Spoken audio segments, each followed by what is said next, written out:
Yeah, it's a good deal. Let's put this way. And there's some big things for you guys.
But yeah, that is the plan. Now, I would imagine that this has the same restriction when it comes to density altitude. Fixed-wing aircraft have density altitude issues. I would imagine this has the same thing because those propellers are reacted by the density altitude as well, correct? That is absolutely correct. All right.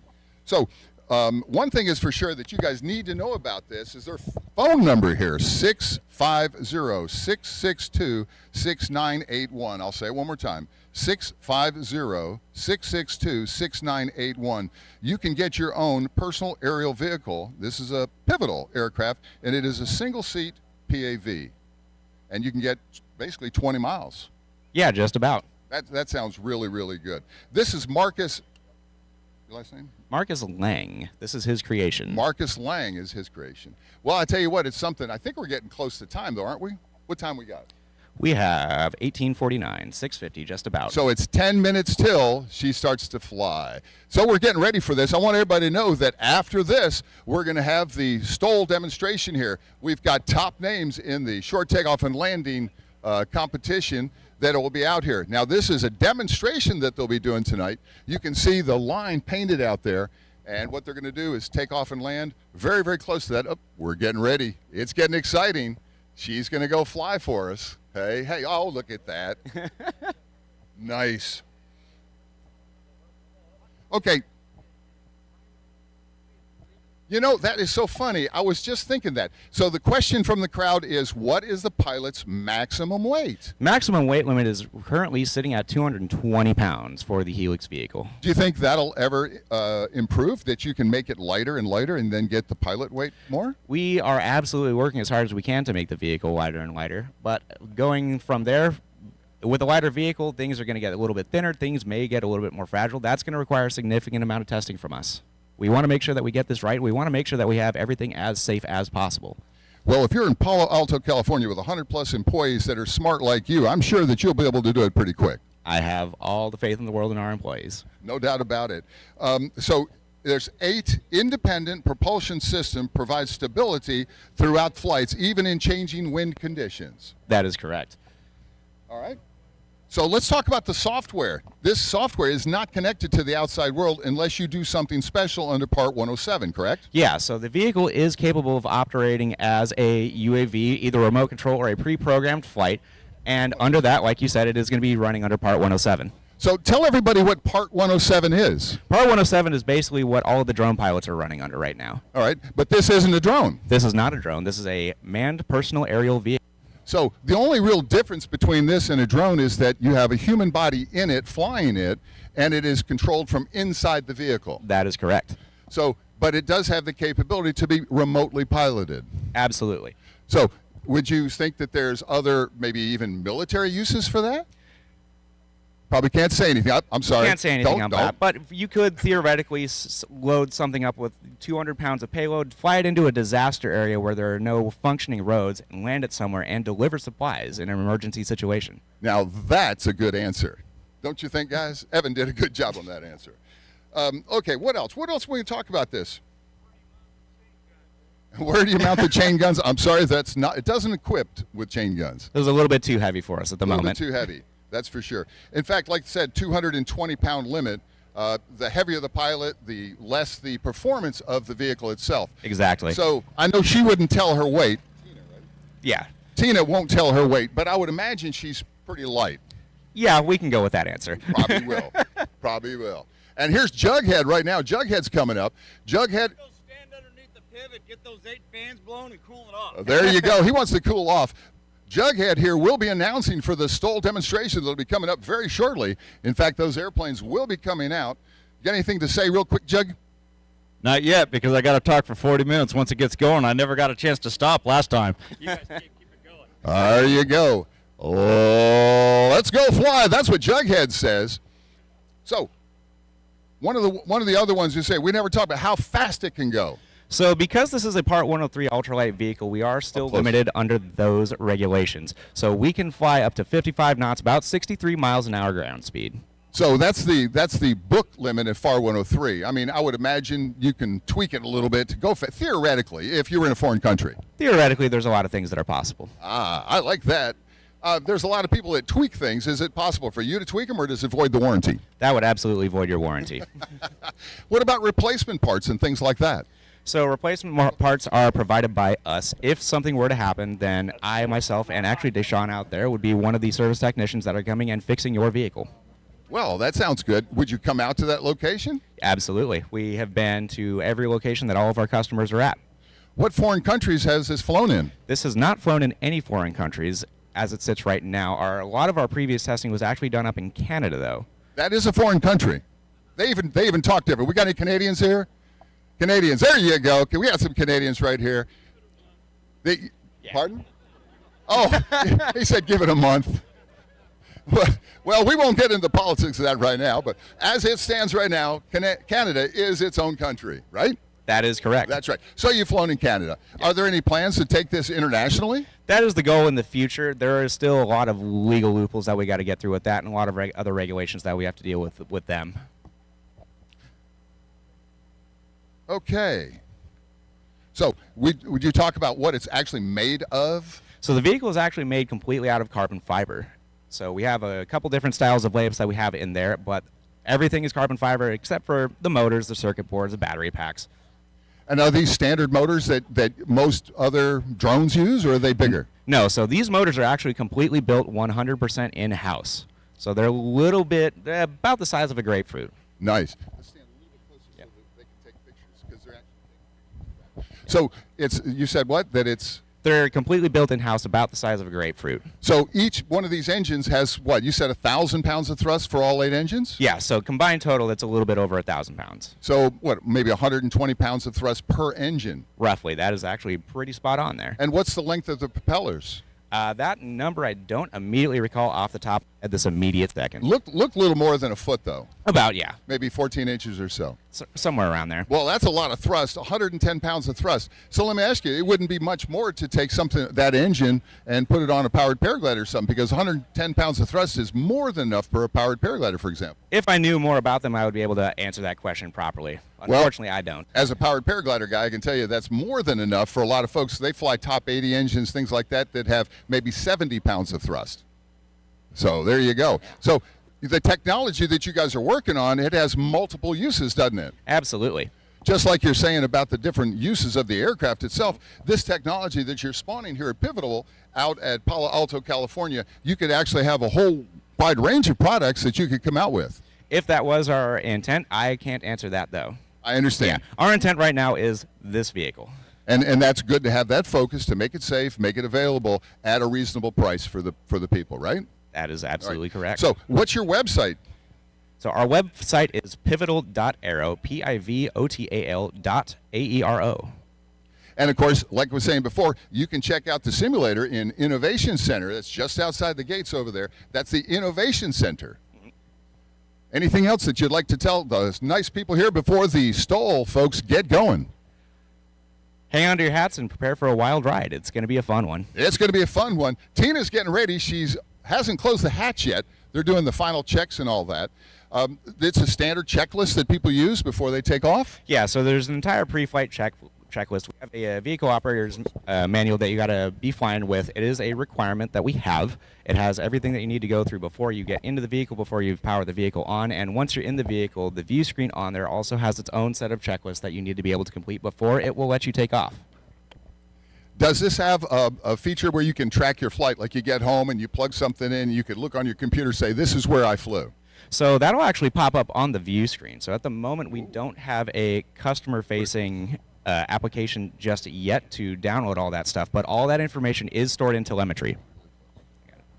So it is stored in telemetry? That is. You download that onto like a flash drive or Bluetooth or something? So at the moment, that actually goes down into our proprietary system that we keep within the company, because we are still getting as much information as we can. Excellent, excellent. Well, Tina said she hasn't been flying that long, and she's obviously proficient. We saw her take off, do pirouettes, fly around on the other side of the trees and stuff like that. So what's your favorite thing about it? We asked Tina, what's your favorite thing about this, Evan? My favorite thing about this is just being able to get up in the air. So I myself am not a pilot. This is the only thing that I am certified to fly. This is the first thing I have flown myself. And being able to move around in 3D space is a very, very different experience from just being stuck in traffic in your car.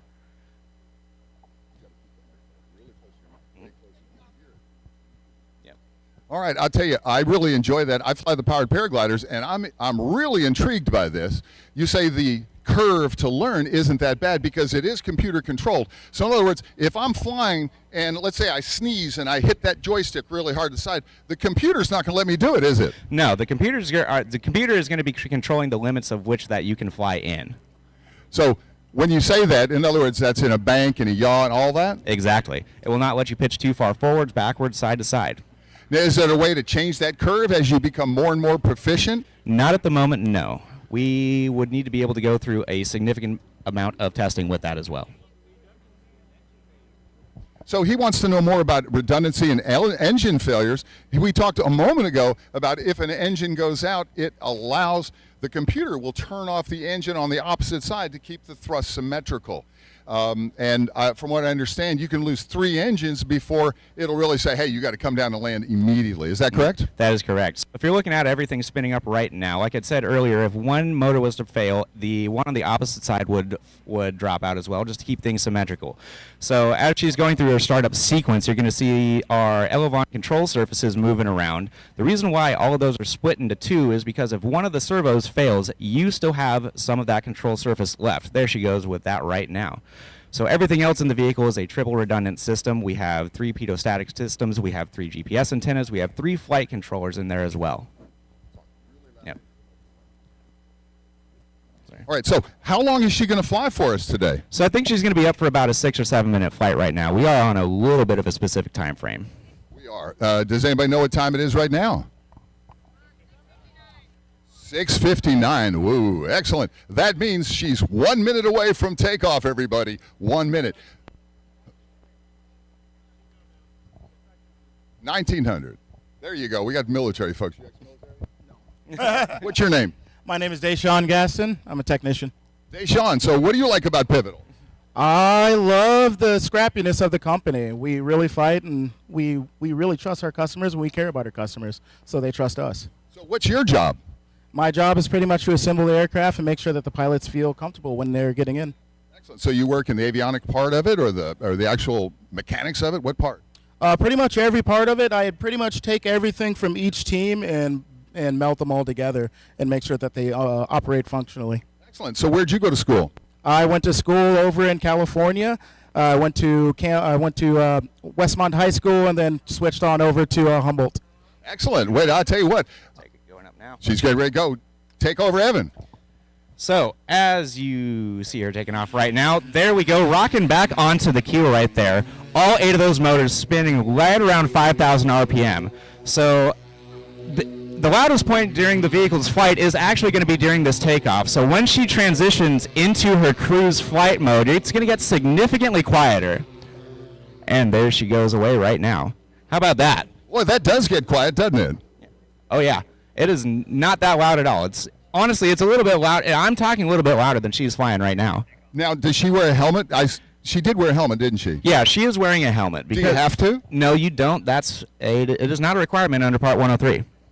But it does have seat belts and all that. Absolutely, yeah. You're going to be strapped down in there. And you want to get your stealth. You already stable said it there. had a redundant parachute, so you could a ballistic parachute. So it does have a ballistic parachute. In the unlikely event that everything goes absolutely wrong, the ballistic parachute runs off of its own powered system. So even if you were to lose all power, the ballistic parachute will always be there. So you pull that handle, it's coming out. You got about 150 feet of descent that you're going to be going for, and you're going to be in for a little bit of a roller coaster. Most of those ballistic parachutes will bring you down about 6 meters a second, which means that you're not going to have any problem. You might bend your equipment up a little bit, but you'll be fine. Yeah, no, you will have a completely recoverable airframe after that. And also, you were telling me before that it has flotation. So explain that flotation. So the flotation is for water landing. When it lands in the water, the entire fuselage kind of acts like a canoe, and we have those 2 large floats up front. So it's going to be sitting just like it was sitting here on the ground. So I would imagine that you'd have to do a total overhaul because electronics don't like water, right? That is absolutely correct. Can I fly this in the rain? We ask that you don't. But it is water resistant, obviously. Within reason, yes. Yes. But we're not going to fly in the rain anyway.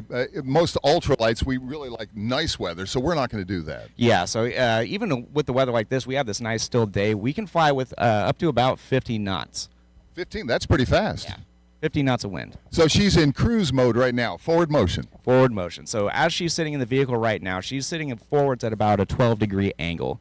So it's quiet out here. How loud is it inside when you're in there? Do you have to wear earplugs? No, you don't need to wear earplugs at all. It's actually so the way that she's flying right now, she's actually flying with a noise-canceling headset so that she can have communication with our ground ops and the air boss as well. So they actually have a very, very nice set of Bose headphones that she's listening to right now. Nice.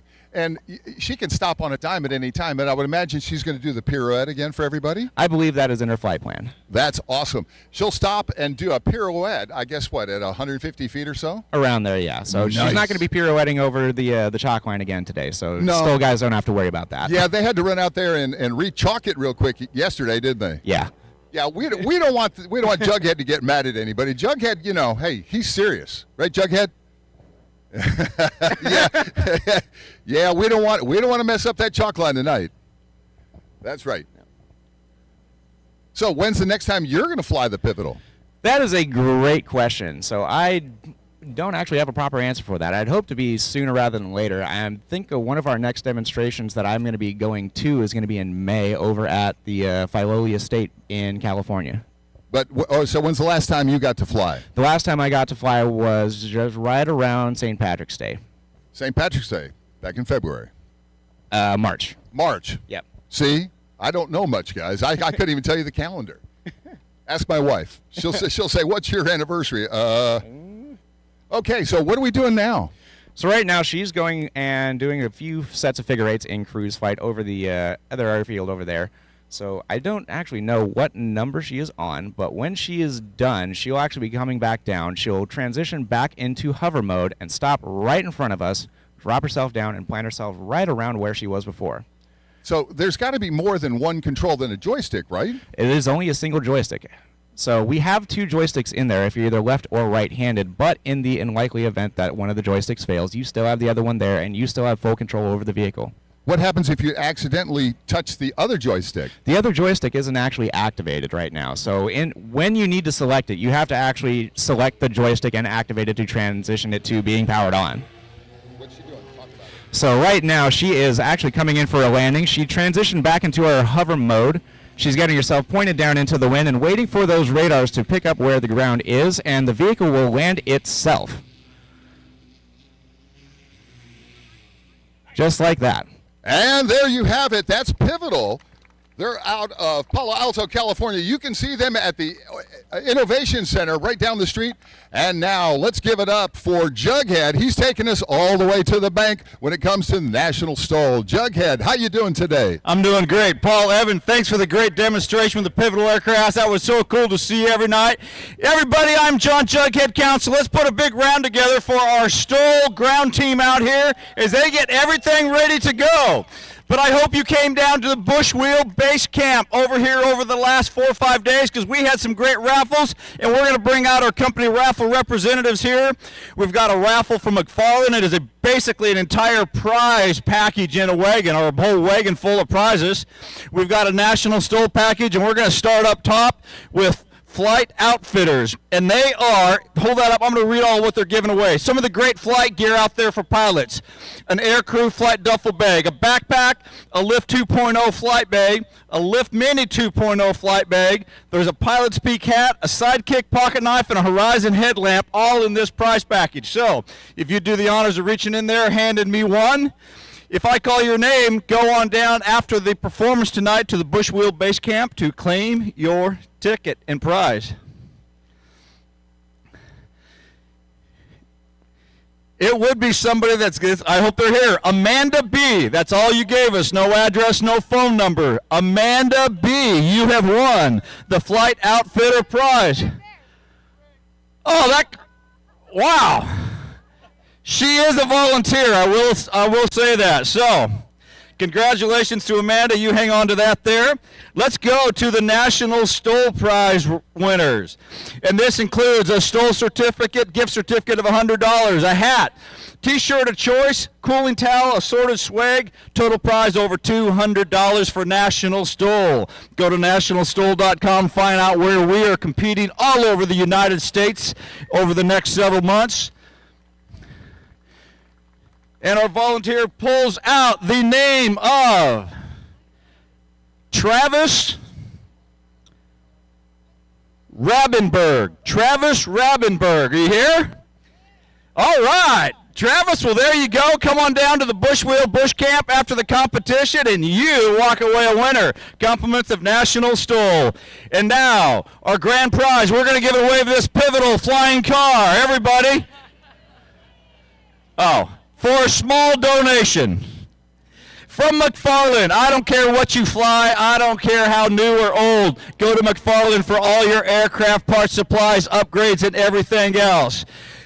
We've got a $500 gift certificate. We've got a $100 aircraft raffle rebuild kit. We're going to slide out of the way so they don't run us over. We've got some cam guards, some chocks, a CO detector, ACF bottle, damn exhaust lube. That's DAM, folks. Get your mind out of the gutter. Cam guard oil, an oil analysis kit, a McFarland t-shirt, a hat, the wagon that comes with it, and a McFarland banner. Ma'am, would you please draw out the winner for this one as well? And it is going to Kelly Shea. Kelly Shea, S-H-E-H. I hope I'm saying that pronounced right. You got a 402 area code. If you are here, I hope you are. Come on down. Woo! 2. All righty. Let you take that. Congratulations. Ladies and gentlemen, big thanks and round of applause to our great sponsors. All right, Pat. Ready? Ready? Come on. Come on. Come on. Come on. How's everybody doing all the way down here? I haven't been down to see you tonight. Woo! We're having a great time. Levi rolling the 3/4 stores, putting on a little bit of style.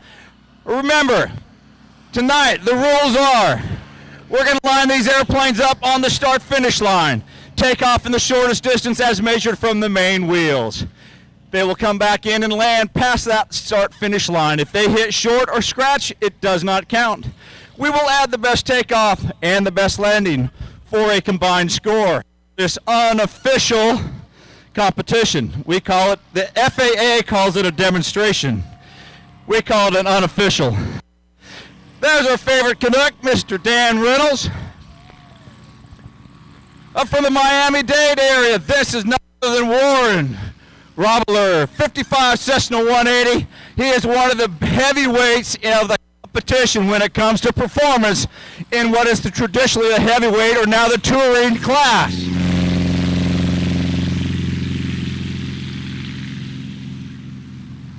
Oh, very nicely timed at about 180 feet. We look at the weather conditions tonight, and that's what these pilots are analyzing. It is definitely less wind than we've had over the last 3 nights. So it is going to be more about horsepower. It's going to be more about maximizing the lift, more about pilot technique, because we don't have the wind to help them out. Dead calm, a little bit coming off of the far windsock. Right quarter and headwind.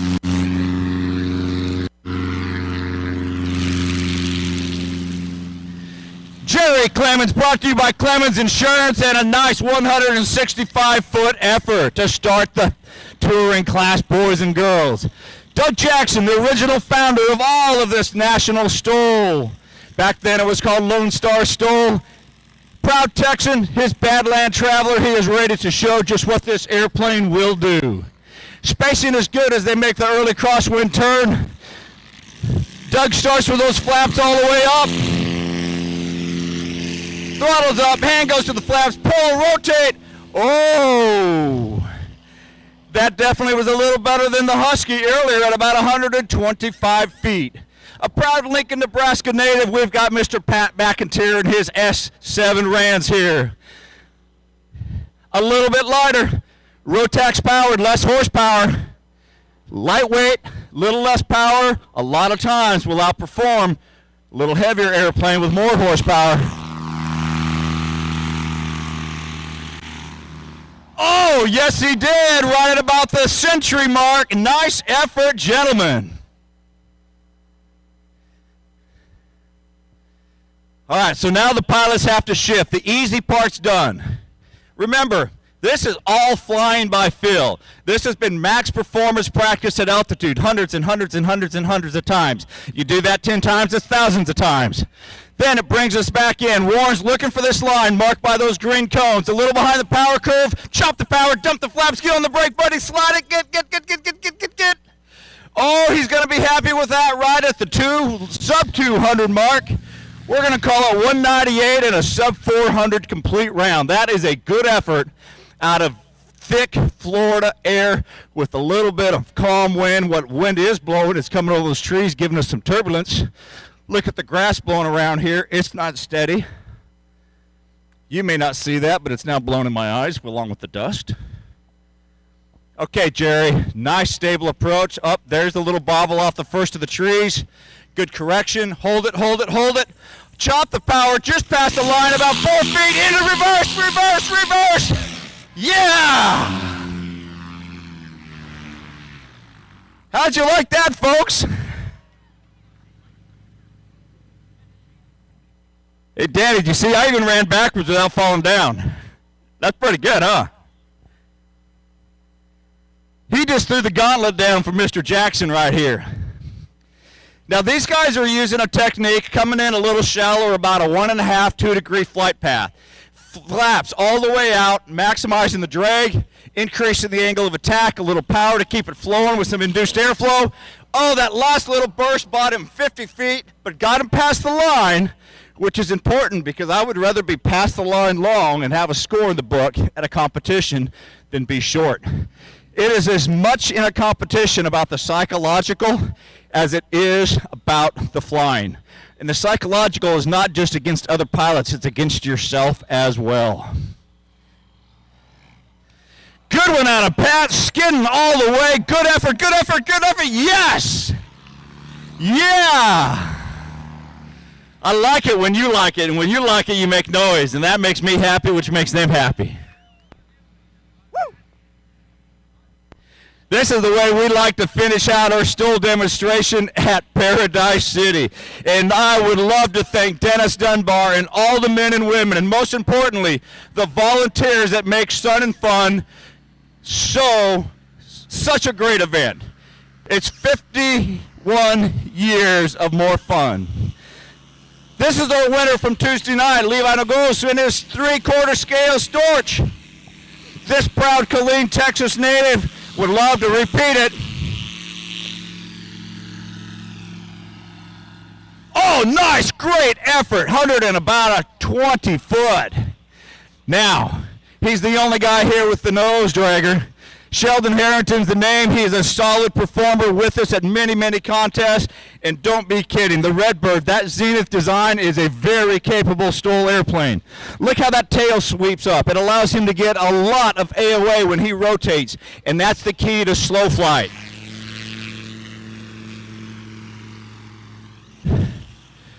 Oh! It hung on just a little with him, about 130, but man, a little bit of wind straight down the nose. We're going to go at 5 knots straight down the runway, which is helping because this man right here is always in the running for a world record. Dan Reynolds out of Dawson City, Yukon. That is about as far away from Lakeland, Florida as you can get.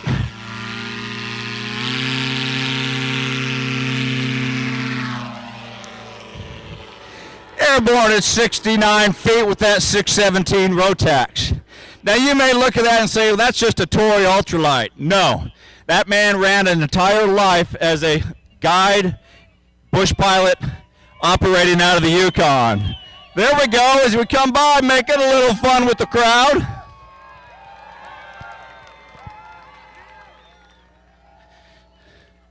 Well, that Chinook is his competition airplane. He has 2 of them that he hauls hunter supplies, runs his trap lines in the winters, and if you find the image that exists out there, he may or may not have landed that airplane on top of his barn with the slope roof in the snow this winter. At least executed the touch and go. Now, Levi Nogales, this 3/4 Storch, this was built in the 30s by the Germans to do exactly this. Get in and out of tight, confined spaces. Medevac troops out. Bring in special operations troops, or as the Germans called them. do secret missions, fly generals in and out of places. That long landing gear ready to absorb the touchdown. The Rotax slightly curved along. Nice! Right on it! Yes, Colonel, that was good! That was, yes! Sometimes the Air Force has to give the Army just a little bit of guidance. And you never seen a good colonel that didn't have a good lieutenant colonel to keep him out of trouble. You're welcome, sir. Oh, we're having fun tonight. I'm having fun. Are you guys having fun? Yes. I haven't been able to come all the way down to this and see everybody. Out here we got the rowdies with the signs down past the FAA. We got our crash fire rescue folks here taking care of everybody, keeping us safe. Thank you for that. Here comes Sheldon. Add a little tower. Add a little power. Chop it idle. Get it down. Nice. Good.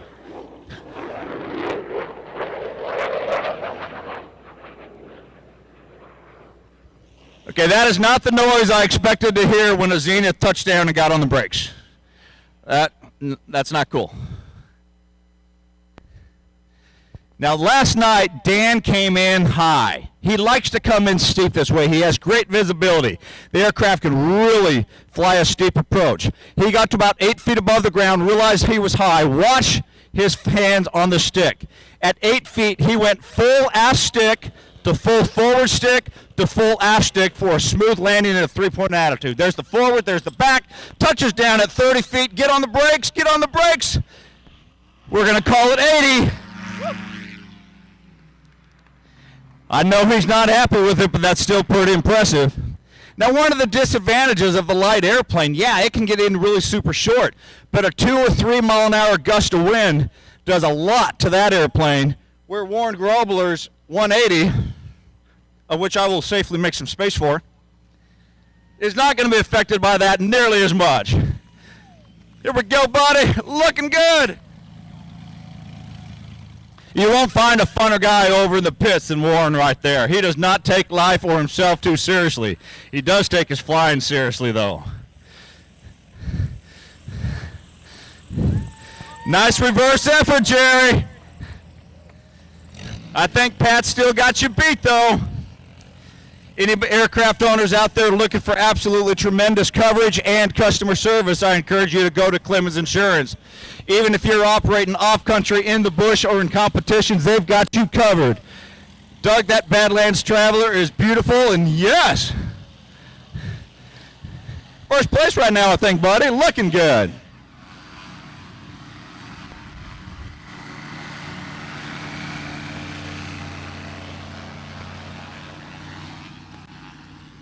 As the parade continues down, there's a good look at the Red Bird. You'll get up this next time there, Sheldon. Great view of Dan's Chinook down here. Of course, he's used to it still being about 30 below zero right now, and he has been dying of heat this week. We find him in his sleeping bag each night with bags of ice packed around it.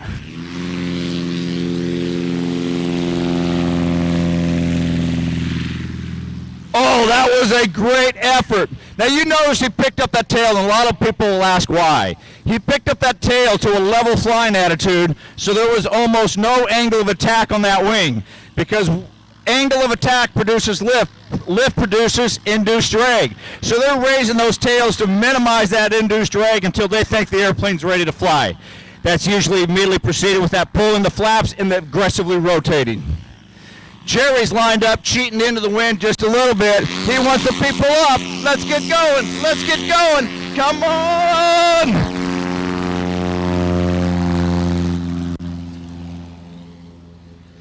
They're giving him 152. I'll take it.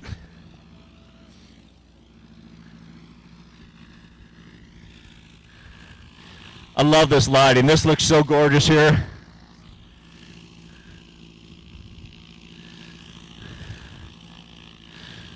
The wheeling lights just wig-wagging.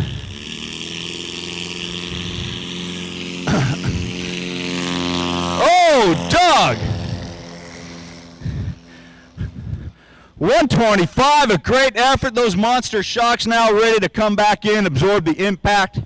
There's a lot of things that these airplanes run. We've got Monster Shocks, we got Acme Shocks, we've got spring suspension. But you'll notice almost everybody's running some sort of high flotation bush type tire. Alaska Bush Wheel being the most popular, the biggest, the most spongy. Air pressure's down to the 7-8 PSI range. Those tires absorb a lot of energy when you hit the ground. That takes airspeed off the ground roll. Oh. And it helps prevent transmitting that touchdown force up into the airframe. Woo. I sure hope everybody's had a chance this week to come on over in the morning between 8 and noon every day at the Bush Wheel Bush Camp, which is just to the east of here. Airplanes and Coffee is providing free coffee for everybody. We sure like to thank them. It's been so wonderful to have that. There you go. Good one, Warren. Good one. Skin that left tire the whole way. Flaps are up to increase the load on the tires. That is how you do it.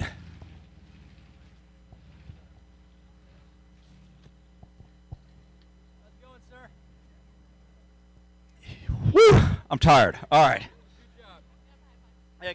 Hey, all right. Are you guys having fun? You're not tired of hearing me?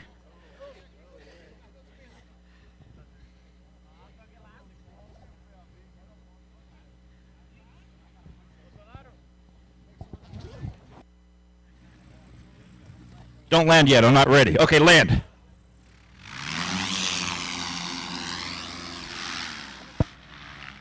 It's a good thing you went past the line to give me what I need. Some more great companies that have supported the Bush Wheel Bush Camp include Trails and Timbers, Sky Cowboy Pilot Supplies, Mastery's Brewery with that free beer we've been enjoying every night. We sure appreciate that. Slow Mo STOL.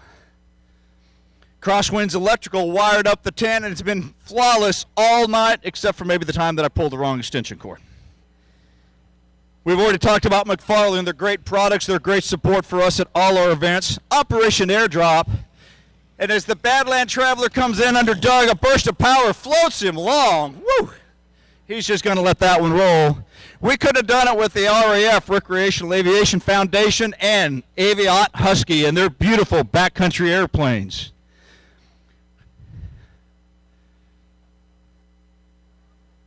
Patriot Aircraft as well has a wonderful airplane down on display at the Bush Wheel Bush Camp, and TL Sport Aircraft.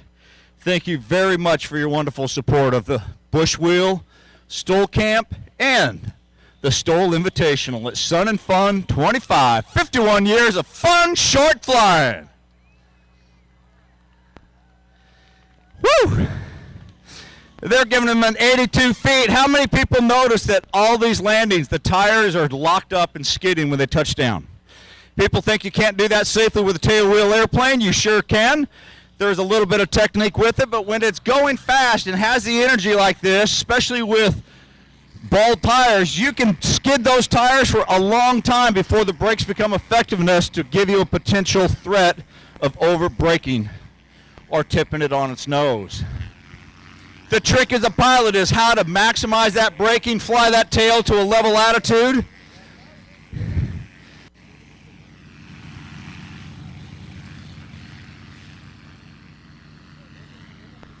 We're simply waiting for all the airplanes to taxi clear the takeoff route. Charlie Den Hertog. Charlie Den Hertog, please report to the headquarters tent. Charlie Den Hertog, please report to the headquarters tent.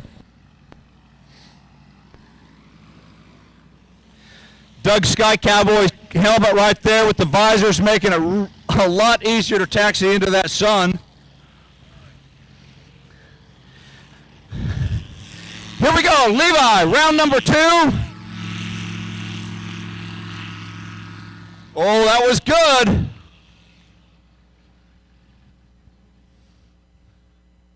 Now, Sheldon's first takeoff was a little longer than I think he liked. He's going to angle into the wind just a little bit.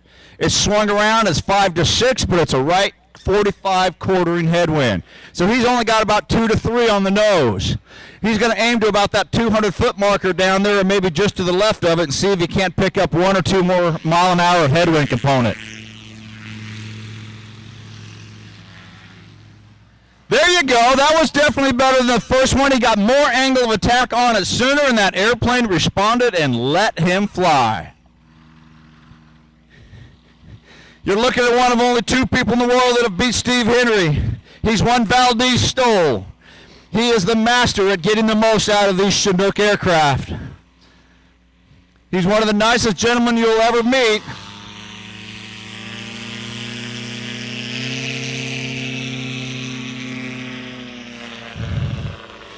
And you will notice that he has been very consistent. He can max perform that airplane every time, and what is simply making a difference from getting that 60-foot takeoff like he has almost all week down to something shorter is simply wind and environmental conditions, which we just don't have control over. But, ooh, that breeze feels good.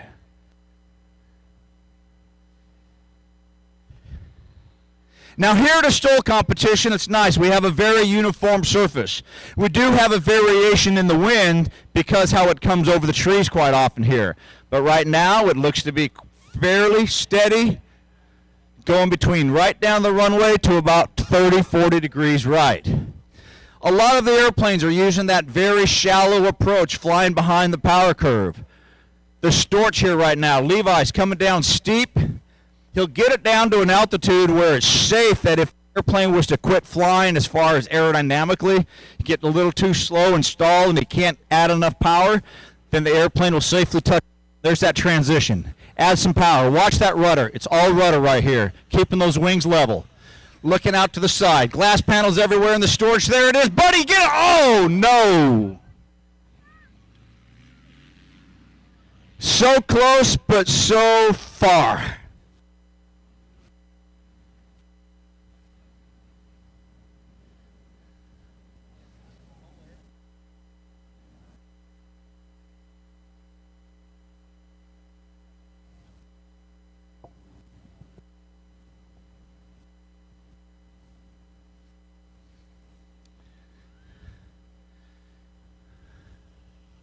One more shot for the Zenith.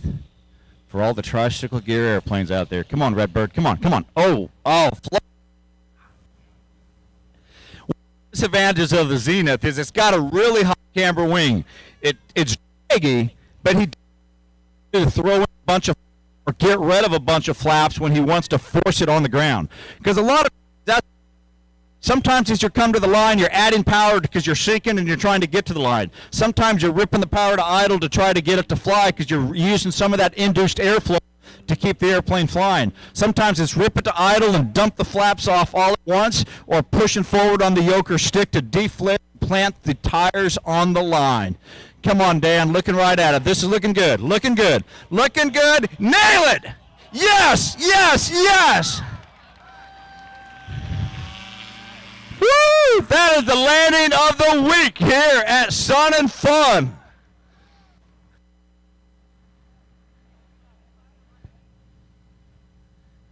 You can't tell it from here, but our line judge has a 15-foot tape measure on his hip. We have it there because Dan has landed in less than 15 feet before. And if we thought he was going to get the right winds today to get a sub 15 foot, we would have shut him down. We would have measured it to get an official score. 12-foot landing would give him the record. All right, Warren, you having fun? Oh, yes, he is. We got beautiful Sportsman STOL kit on there, Acme Aero shots underneath those big spring tires, and, of course, aerodynamic VGs. On the ground and in the air, relying on Clemens Insurance to protect him and his airplane. He has been Mr. Consistent all week. We need some wind help.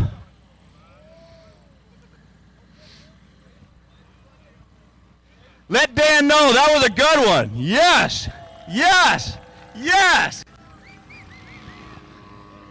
Here we go, Warren.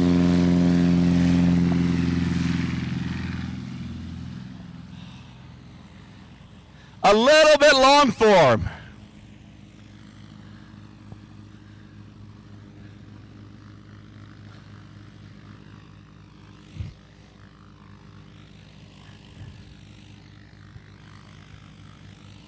Alaska baby bush wheel in the back. 29-inch bush wheels up front, helping to set that angle of attack that'll maximize his ability to create lift at a low speed.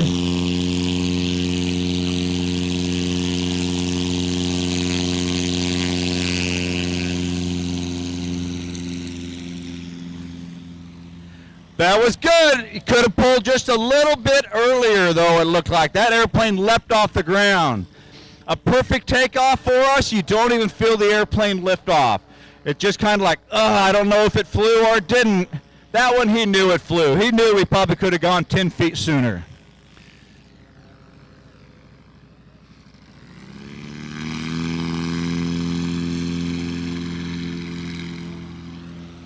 Woo, Doug. He is making good use of each and every. He is going to school on his own flying. I think he has gotten a shorter and shorter takeoff all 3 times. And that's just one of the keys is a lot of these pilots, what allows them to do what they're doing? They're flying normal, basic aerodynamic principles taught to every student pilot, every private pilot. Simply just practiced it to a higher and higher level. They totally know their airplane by feel, sound, touch. They're not using airspeed indicators. They just know when the airplane's going to fly plus or minus about half a second based on experience, conditions, decision making. I see these cross shocks underneath the 180. What are those for? Well, Cessna spring gear are great at taking a load, but they're big springs, and when you flatten them out with a tough landing, they will spring back together and throw the airplane in the ground. These shocks underneath absorb that rebound, keep it from happening, let him plant it on a little firmer, and it stays planted, but that one got planted 6 inches too early.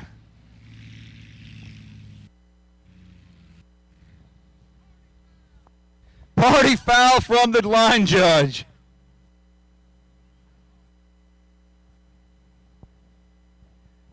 Well, at least there was no rummarita spilled. All right, look at that beautiful view to the west. We got airplanes with gorgeous lights. We've got the sun, the Lord giving us a great, beautiful view of the sky, the clouds, the rays. Come on, Jerry, hang it, drop it, flaps off. Oh.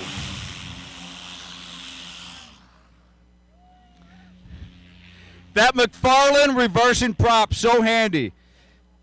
It's really handy in the competition. If you have a float plane out there, it's quite handy as well. You'll see a lot of the turboprops use it in the crop dusting world. They'll back the airplane up into the hangar. Give him a call, talk to him. Get a T-prop out there on you. Get up. Come on, Doug. The takeoffs have been great. Let's nail the landing. A little power, chop it. Flaps up. Oh. A little bounce from the monster shocks, a big stab of that left rudder and brake, and he's going to roll it to a stop at about 160.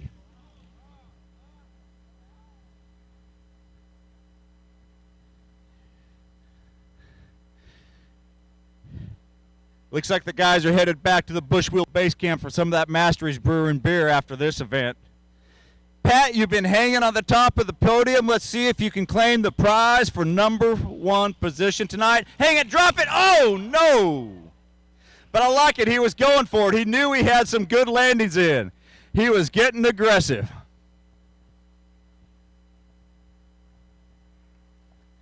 All right.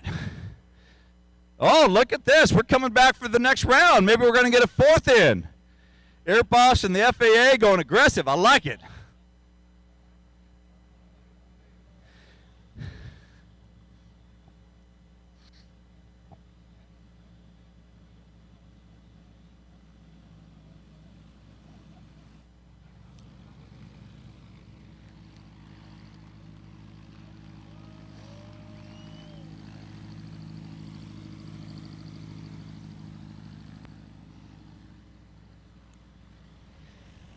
You know, it's important for people to realize there are pilots who compete out here that are 50, 60 years old, have 13,000 hours of flying nothing but in the mountains. And we've had pilots out here with 150, 200 hours but all they have done in their training up to their private pilot license has been this type of short field stick and rudder flying. Oh, he pulled early. He tried for it, and the storch said, I'm not quite ready to lay that egg.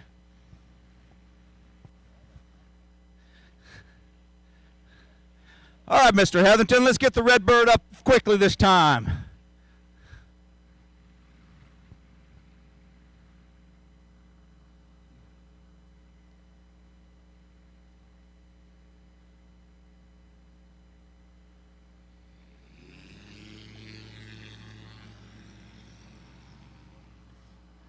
Good one. Oh, that was nice. That was good. He got that nose wheel just clear of the grass by about 1.5 inches, let it accelerate, and then added all the extra backstick to get full AOA that airframe feature allows. Nice early takeoff. Now, Dan, you've got a great one that you just did. You can give it all you've got. 3 mile an hour right down the wind tunnel.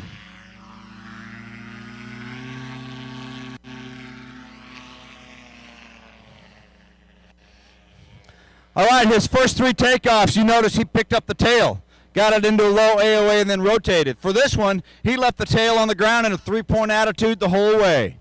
Trying something just a little bit different, depending on the airplane, depending on the wind. He knows that it may be advantageous to do that.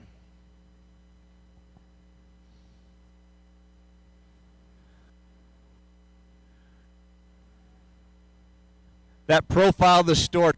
Big long gear is just so cool. This proud Army veteran, as soon as we get done flying tonight, he'll break out his guitar and he'll lead everybody in song.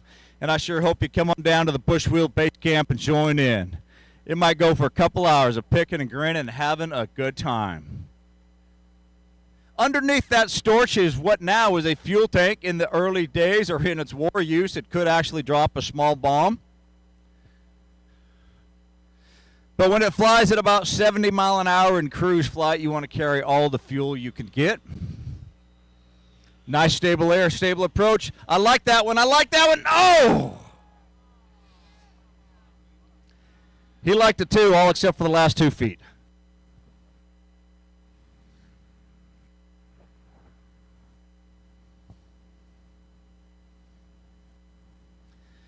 Now, as soon as the STOL's done, it gets just as interesting out here.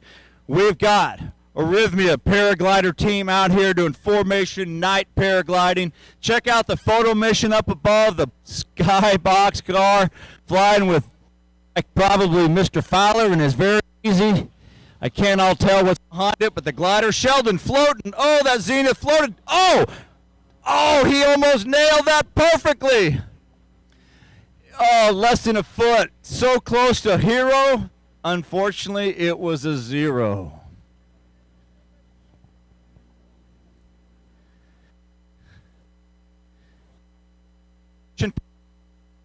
Speed. It is. Feeling the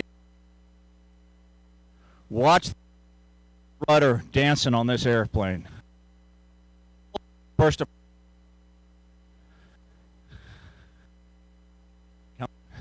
Come on. Come on.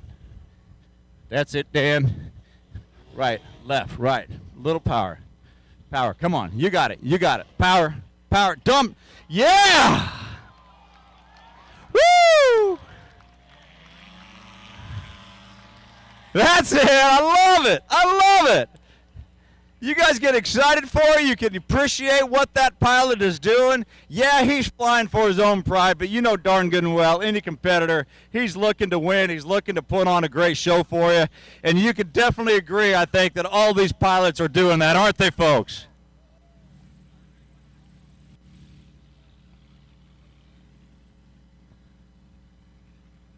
It looks like we're going to get at least one more pass out of this first group. Tail end Charlie group, they are headed back to the pits to shut down with the impending sunset. Of course, after Arrhythmia, we've got the balloon glows, which maybe tonight, I don't know if we're going to be able to get the baskets up. We got the drone show. There is so much more. And, of course, right after this, the shooter parachute team will come screaming out of the sky. A proud group of very accomplished veterans, spent their life defending this country, and now they just bring the fun. Stop into Wichita, Kansas anytime. Talk to the Clemens. They'll get you set up with a brand new Husky.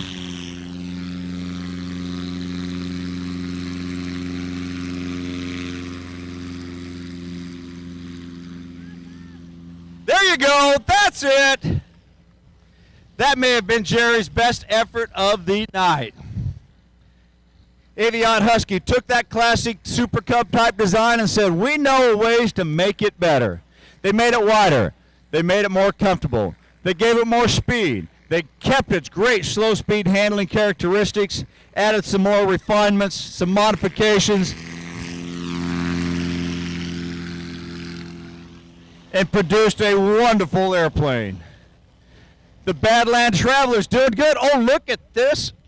Just in time, Pat McIntyre is getting tonight's best win. I hope he's seen it. The flags to the right are blowing. He's probably feeling it as that airplane rocks on its gear just a bit.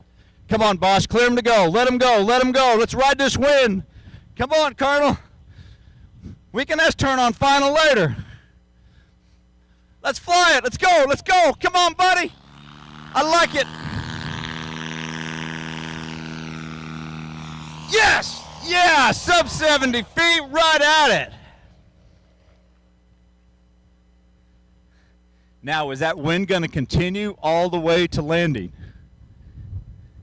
And I'm not sure. I look up on the tower and, oh, I see why the wind's blowing. The FAA's talking to the air boss right now. I'm kidding you. Seriously, we can't put any of these events on without the FAA and all their help. It is a team effort for safety. And while I give you a razzing, buddy, I won't show you my certificate number, but thank you.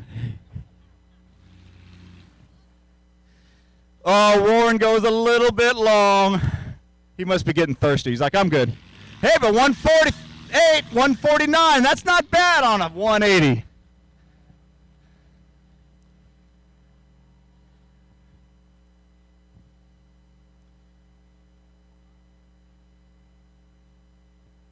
If anybody out there wants to learn to maximize their skills, maximize their confidence, maximize their safety in your airplane, no matter what it is. We've had twin-engine airplanes. We've had float planes on amphibs. We've had amphibious float planes. We've had Piper Comanches compete. But you don't have to go compete. You can just get together with a great advanced handling STOL type instructor and really learn. There you go. Really learn how to make your flying go to the next level of safety and confidence.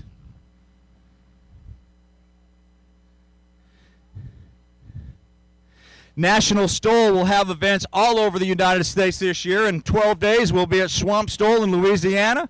We're going up to the Arkansas-Oklahoma border. We're going to Moses Lake, Washington, Ontario, Oregon, Pennsylvania. Oh, let's see, Minnesota, Wisconsin area. I'm missing some in Virginia.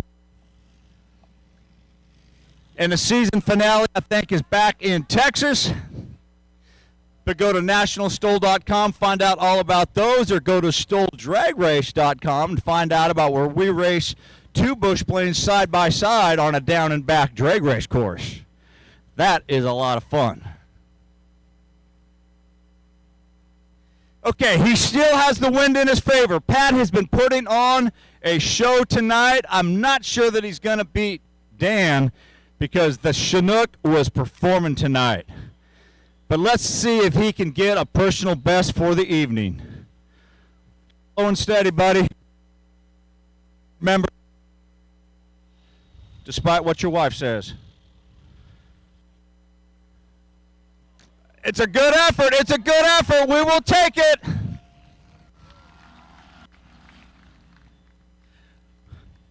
Well, ladies and gentlemen, I look left, I look right. I don't see any more airplanes. I don't see any in the sky. I want to know, did you guys have fun with Sun and Fun 2025 in the STOL? All right, we have a jump airplane in the sky. We have the shooters coming out of the jump airplane for 3 days of hard work and entertainment and knowledge and enthusiasm. Give John Consul at the microphone a big round of applause. He is fantastic. And we're going to turn it over to another lieutenant colonel. He is the team lead of the shooters team. He is a former Army jumper, U.S. Army Golden Knight, decorations far and wide. A retired lieutenant colonel. He's on the microphone and he is ready to announce for his team, the shooters. Can y'all hear me? Yeah. So as Danny said, my name is Keith Walter. I'm a retired U.S. Army Special Forces Lieutenant Colonel. I have about 6,500 jumps, and I'm your narrator for today's performance by the shooters. The shooters are veteran-owned, veteran-operated, and primarily veteran-staffed. We perform from the beaches of the Bahamas to the battlefields of Normandy, from the Costa Rica National Stadium to the Big House in Michigan and Florida State Stadium. And if you'll turn your attention high overhead, you'll see we're about to perform right here at Paradise City. Now, that is a de Havilland Twin Otter from Skydive City in Zephyr Hills. If you've ever had the inkling to jump out of a perfectly good airplane, I highly recommend you go to Skydive City in Zephyr Hills. Now, in a second, you'll see our number one jumper exit. He's going to fall at 120 miles per hour.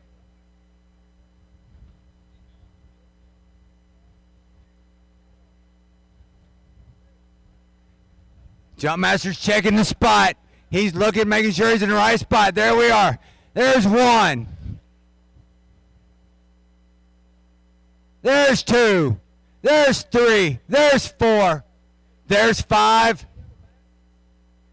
There's six, and there's seven good parachutes. I have seven moderately good-looking but highly trained shooters up there in the sky.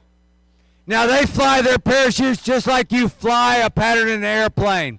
They do a downwind, a base, and a final. Our number one jumper is Mr. Andy Pohl. Andy has approximately 5,000 jumps. Andy is a full-time skydiving instructor at Skydive City in Zephyr Hills.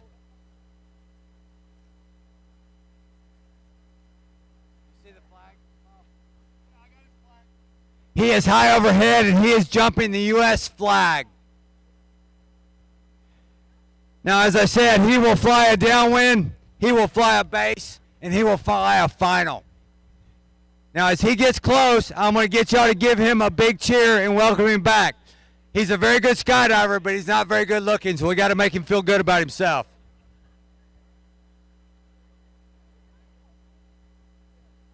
Now, there he is. There's his downwind.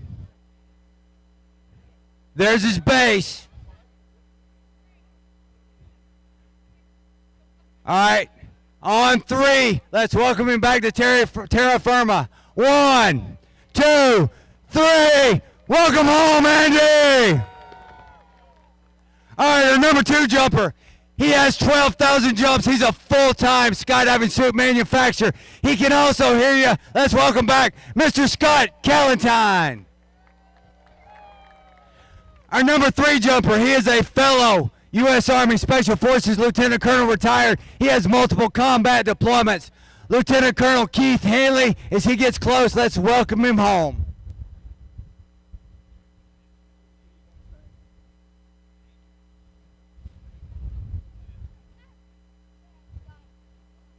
One, two, three. Welcome home, Keith.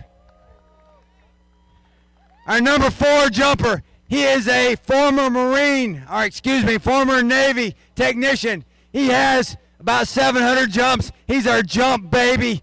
He is almost deaf. He can't hear you, but let's cheer for him anyway. Come on, Josh. Right behind him, a retired U.S. Army Special Operations aviator. He's a former world record holder. He has about 5,000 jumps. He probably can't hear you anyway, but we're going to welcome him home. Lieutenant Colonel, retired, Chip Bolin. Now that whole crew, there's only one good looking, and that's the one about to land. She's my much better half, Miss Yvette Walter, i.e. the little angry Chihuahua. Great job, buddy. And last but not least, He's a retired U.S. Army Special Forces Lieutenant Colonel. He's jumping that POW flag so we never forget those who went before us and made the ultimate sacrifice. Let's welcome home Lieutenant Colonel Ken Ates. Good job, Ken. All right, now once again, my name is Keith Walter. I'm a retired U.S. Army Special Forces officer. I'm also the owner of The Shooters. You can learn more about us by going to www.theshooters.com. You can follow us on Facebook or Instagram. Blue skies, and God bless each and every one of you. All right, thank you, Keith. Give him a round of applause. Keith, will you be opening up the show again tomorrow? Yes, sir. We'll be opening up the main show tomorrow at 1 o'clock. All right, each and every day at the 1 o'clock show, along with the national anthem, the shooters bring in the American flag. That officially opens up our show. Then they come over here and work for us in the evening. It's double duty. It's a long day, but we can always count on the shooters. You and your team are fantastic. Give these great veterans a big round of applause. Wow. Thank you, Danny Glissom, Hall of Fame announcer right there. Blue skies, God bless. Thank you, Keith. All right, now, Keith and his team have proved to you you can leave an airplane and make your way down to the ground with a parachute. The Arrhythmia team is now out in front of you, and with their propulsion packs on their back, they're going to prove to you that you can, in fact, ascend in a parachute. The Arrhythmia team not only will be working with a powered pack on their back, they'll also have LED lights, and as they get airborne, they'll also have smoke in the true air show fashion. Now, Danny, why couldn't we have had this wind that Arrhythmia is getting now? They wanted our wind. We want this wind. Hey, what about it? The wind machine was broken. We needed a couple of bucks, and so we fed a couple of dollars into it. Now we got the wind for Arrhythmia. It was probably set to Central Standard Time or something. I think so.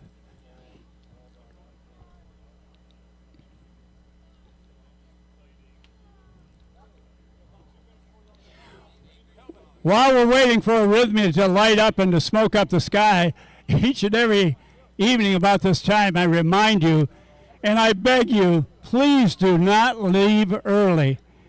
We're going to conclude the show tonight with the drone show, Starlight Drones. They're set up on the other side of the tree line, on the opposite side of the runway. The theme tonight, in Paradise City, Cheeseburger in Paradise, is Jimmy Buffett. We're going to get real laid back with Margaritaville and flying and boating in the true fashion of that singer, songwriter, best-selling author, tremendous entertainer, avid aviator, and avid sailor, who's now up in Margaritaville heaven right now. Yes, the question came out, where will the drone show be? They'll be appearing on the other side of the tree line. And what we had last night with the Jimmy Buffett music, about 80 of those drones in formation. And they, with their colored drones, will draw out themes or pictures in the sky, like a Florida palm tree, or a glass of frozen margarita, or a sailing ship, typical of Jimmy Buffett. Jimmy will be singing in the background. Stars and stripes, a rocket ship, a jet plane, a seaplane, and whatever else the team can come up with. So do not leave. I have begged our audiences on Tuesday and again last night, don't leave early, because how they do it, how quickly they change the portraits in the sky that they paint, 2, 3, 4, 5 seconds later, it has changed to something completely different in a range of different colors and themes. So don't go away till Starlight drones have disappeared back behind the tree line. Yes, we do have food. If you're hungry or thirsty, the food trucks are out, available right now for you. Nobody has to go hungry and thirsty. And there is a row of convenience stations not far from where we are standing.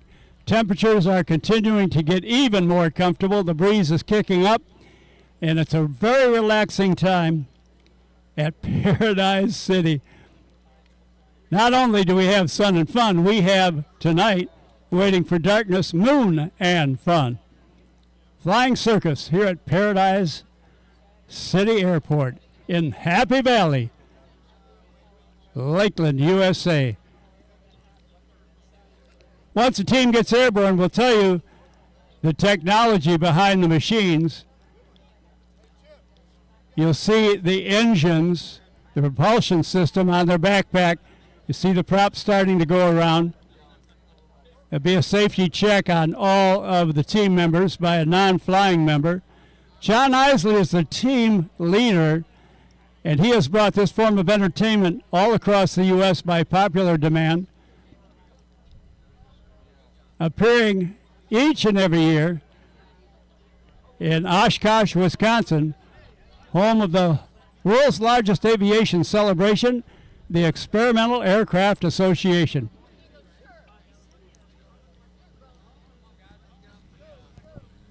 All right, power up. Can a parachute ascend? You're going to see.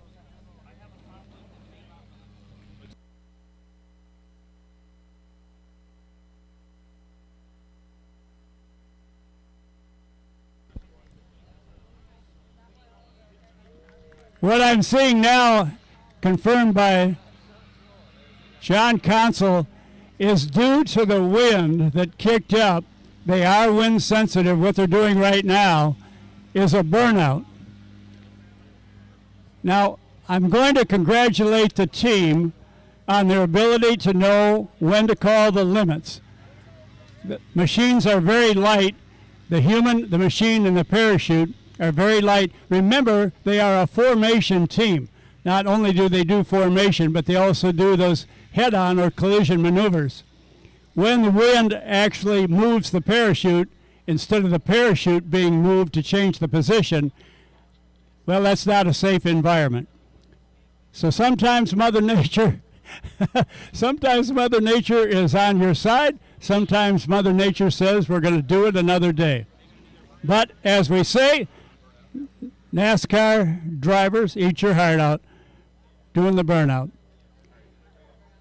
As they make their way back in for a correct and safe and responsible decision, give Arrhythmia, please, a big round of applause. They're here, they tried, they will be back to do it again safely. Thank you, Arrhythmia. I've got the balloon guy up here.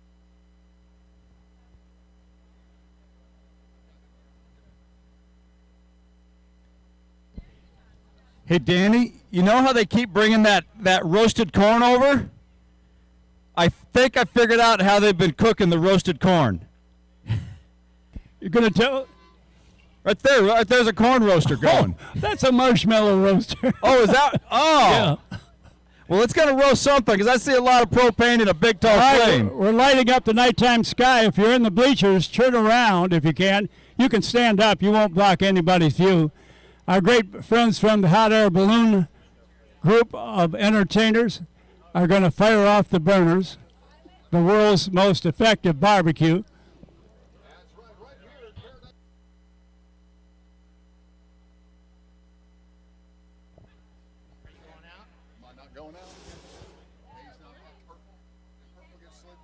Check purple.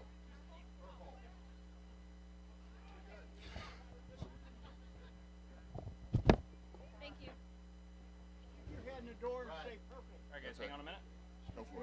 All right, guys.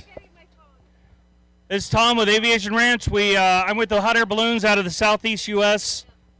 Just like the other guys, we're having trouble with the winds today and this week. We'd like to show you guys a little bit and talk about what we do. Average hot air balloon's about 80 feet tall, 90,000 cubic feet of air. So imagine 90,000 basketballs inside of the fabric that's on top of these. We can heat that fabric up in 3 seconds. So what I'm going to show you guys, we're going to do, if you guys want to get your cameras out, we're going to do an all burn here in about 3 seconds. Makes for a really good picture. You guys ready? Big countdown. 3, 2, 1. Let's do it. Woo! That's what I'm talking about. This is a mesmerizing event right here. You can feel the heat way over here. That'll fill up a balloon pretty quick, won't it? Yes, it will. All right, guys, pretty cool. So believe it or not, most of these balloons out here will carry about 4 passengers. We do hour-long flights. We burn about 20 gallons an hour. Hot air ballooning is the oldest form of aviation. We've been around since the 1700s. Most of these guys out here have well over 1,000 flights under their belt. And we're going to turn it over to this guy for a little bit. And I'd like to tell everybody that tomorrow morning, there'll be a lot of balloons out here. If the wind is calm, they'll actually potentially fly. If it's not calm and it's not too bad, they'll actually do a balloon glow where they'll inflate the balloons, but they'll stay on the ground. You'll have possibility of 20-plus balloons along this runway right here at Paradise City, starting at about 6:30 to 7 o'clock in the morning. Yes, sir. We should be out hopefully first thing in the morning around 7 o'clock. All right, if you guys want to get your cameras out again. We're getting ready to burn again, everybody. Check it out. All right, guys, we'll do what's called a twinkle glow.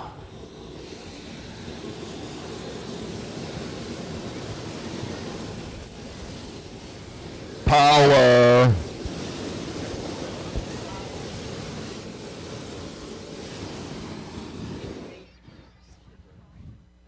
All right, guys, the only thing hotter than that right now is the fire marshal's blood pressure. So, or the sun. Or the sun. Or the sun. I could feel it way back here. How about you? Oh, yeah.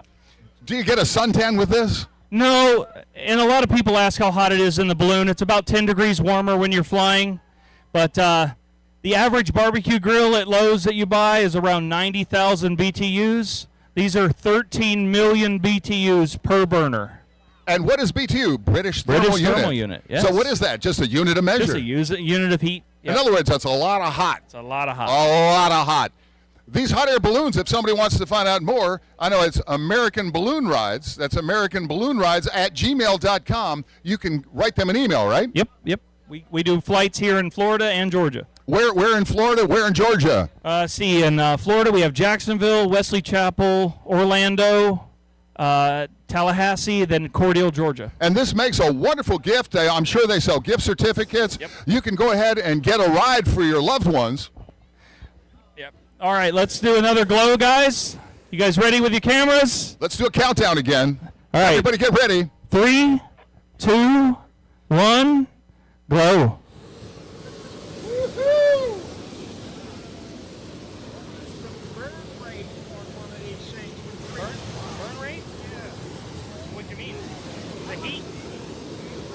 Oh, about 19 gallons an hour. Unbelievable. So, guys, like we said, we are sorry we can't get the balloons out, but maximum winds for us to stand on the ground is about 6 miles an hour. If we were doing an actual flight, we can launch in about 8 to 10, and we can land in 8 to 10. But when we have a steady 20-mile-an-hour gust, it's just imagine a 9-story building trying to stand in the wind. So tell me, what's the forecast for tomorrow? And we're going to see how many balloons out there? Is it 20? We're going to try to put 20 out. We have my. winds out of the south at 8. We're hoping that tree line gives us a wind break because just above the trees is still calling for 25. So in other words, it's pretty much for sure to do a balloon glow tomorrow morning definitely with won't be a 20-plus flight. balloons. All the different colored balloons. Is there any special colored or shaped balloons that you're going to see? I think all the balloons are we have all standard round balloons, but very pretty, very colorful.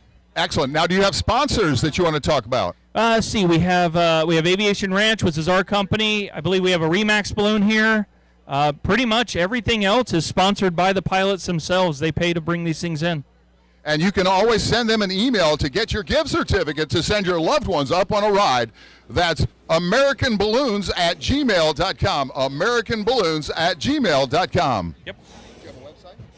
Just Aviation Ranch. Aviation Ranch, everybody. Aviation Ranch on the website. All right, we're going to try a twinkle glow, which is what this guy's doing over here. You guys ready? It looks Cameras like a puffer. out. Like a puffer. Yeah, basically. It's just something make it look cool. Everybody get on video and get ready for this one. All right, you guys ready for a twinkle glow? 3, 2, 1. Let's go. Woo. You know what that looks like on Wizard of Oz. It looks like that scene on Wizard of Oz where they're talking to the wizard. What do you think? Oh yeah, a bit. Yeah, definitely Wizard of Oz-esque. But we're not in Kansas anymore, No, Dorothy. definitely not. We're in Florida. That's right. We're here in Paradise City. That's Sunset Circus, the finale. And guys, you guys can get up next to the baskets. The pilots don't mind. You can get up, see what's in them, take your pictures inside. It's fine. You're more than welcome. Everybody check it out. You can get close to the balloons. Are we turning them off now? No more glow? No, I think we're still playing a little bit. We're going to play around just a little bit more, but he said you can go up and talk nicely to the people in the balloons. They'll let you come up, check it out, and maybe even get in some of them. So be respectful and check it out. You can get up close. Yeah. This is AmericanBalloons@gmail.com. Beautiful display, lots of power. Yeah, guys, going up to them. You guys, most of them have doors. You can get in, take your picture. So that wicker is not wicker all the way around. There's metal around it, isn't there? Yeah, so there's a metal top frame and a bottom frame, and there's actually cables that run underneath that keep you, so you're not standing on the plywood floor or wicker. You're actually being suspended by a cable system. Now, back in some of the pictures I've seen, they have sandbags on the side. Why would they do that? Sandbags is normally the helium or hydrogen style balloons. That's not what we do. These, you simply control the up and down by letting them cool. Now, on my gas burner for my water heater, I like a blue flame. You want to see a certain color flame? So there's two different style flames. Let me see. Hey, Mark. Mark, paging Mark. So we have two different style flames. We have what we call our cattle burner, which is our backup burner, which is that. All right, let's see a cattle burner. So, Mark, do the secondary valve. See how that's really raw propane? Yes. Okay, now we'll do a standard burn. Go ahead, Mark. See how pretty and blue that is? I do. Much more powerful. Ah, a hotter, more efficient flame. Absolutely. So the secondary valve, if you can hit that again, you'll notice it's quieter. Yes. We actually call that a cattle valve. Okay. Because a lot of times when we're over cattle and horses, we tend to use our secondaries. Oh, you don't want to scare the livestock. To keep it quiet. Nice. So how easy is it to land one of these? Well, gravity works. Gravity works, but I mean, can you pinpoint your? Yeah. How do you control the direction you go? Yeah.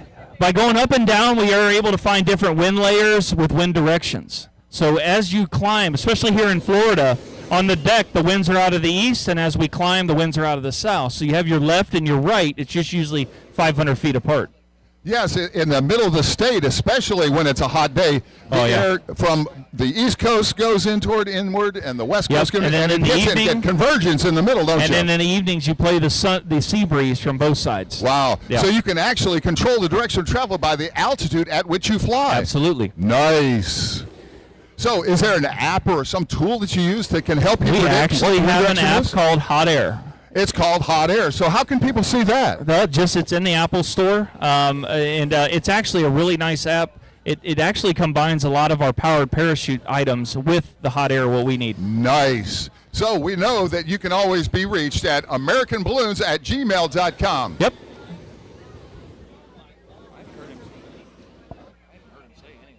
That don't matter. They'll come over here quick. Oh, I'd well, burn- the drone this is guy, the let's last turn it on.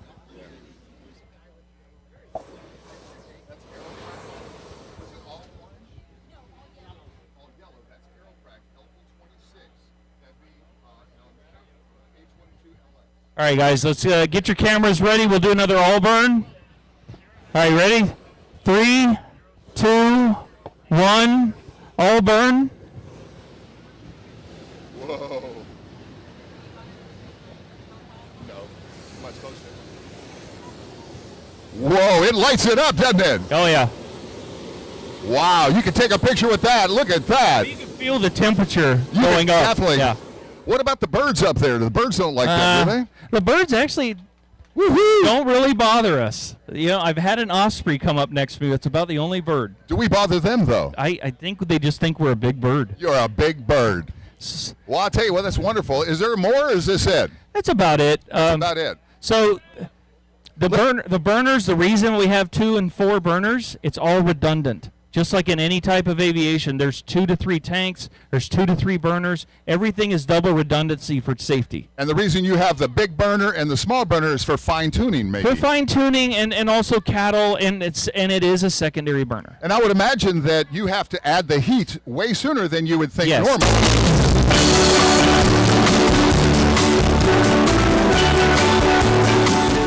And I think that's about it for us. But thanks, everybody. That was a test. Oh, that was just a Let's talk test. about tomorrow morning, folks. Tomorrow morning, right here, Paradise City, be here or be square. There's going to be 20-plus balloons right out here. If the wind is calm, they might fly. If it's not, if it's a little bit gusty, they're going to light up the balloons. You're going to have a balloon glow, and a balloon glow is a very special and mesmerizing event that captivates both locals and tourists alike. With a vibrant display of colors and magical atmosphere, it creates a truly unique and unforgettable experience. Whether you're attending for the first time or a seasoned attendee, the Hot Air Balloon Glow promises to leave you in awe. So tomorrow morning, that's probably what will happen right here at Paradise City, and that'll be at 7 o'clock in the morning. Let's thank these guys real quick. And Thank you, all the balloon guys. Go ahead. Hey guys, we're gonna say thanks to all the balloon guys. And we'll do one more. All glow. We got David Fuller from Jacksonville over here on the right. Let's give it up for Dave Jackson. We got the Pattons over here from Georgia. Hey, Pattons, way to go. Thank you. We have Mark Meyer over here on the right in the middle. Let's give it to Mark Beyer. Jessica Warren back there. There she is. Back in the left, we got Fred Verb. Yay, Fred. We got we got Mason Warren over here on the left. Mason Warren. And then Luke, he's from Tallahassee. And we got our Orlando guys over here, the Hunters. And we're going to do one more all glow for you, so get your cameras out. One more. Everybody All get right, your cameras you ready. guys ready? Countdown. 3, 2, 1. All glow. Wonderful.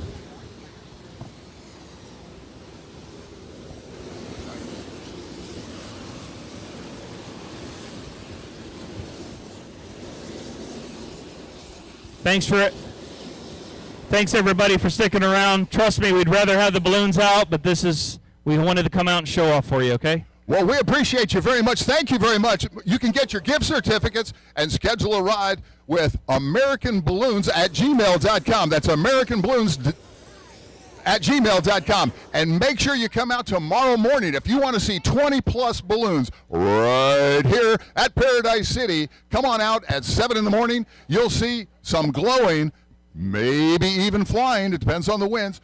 Only the guy upstairs knows about that, right? Yep, that's the only thing that's So, do we know what the wind is scheduled to do right now? The winds tomorrow morning are looking like about 8 miles an hour on the deck and 25 at 150 feet. All right, so it looks like we'll at least do a balloon glow tomorrow morning. I'm hoping at for a 7 glow. o'clock. Yeah, we'll hope for a glow. Honestly, we all drive from all over. Of We would course. rather do or fly something. Of course, than but do at nothing. least a glow, right? Yeah, we're All gonna right, try. That's Yep. what we're shooting for tomorrow morning, right here, a balloon glow. That'll be at 7 in the morning, and that'll go for what, 30 minutes? Yeah, about 30 minutes. About 30 minutes, right? From 7 to 7:30, right here. Make sure you come on out and check it out. These guys are here for your enjoyment, and that is, again, American Balloons at gmail.com. Book your tickets now. A loved one will appreciate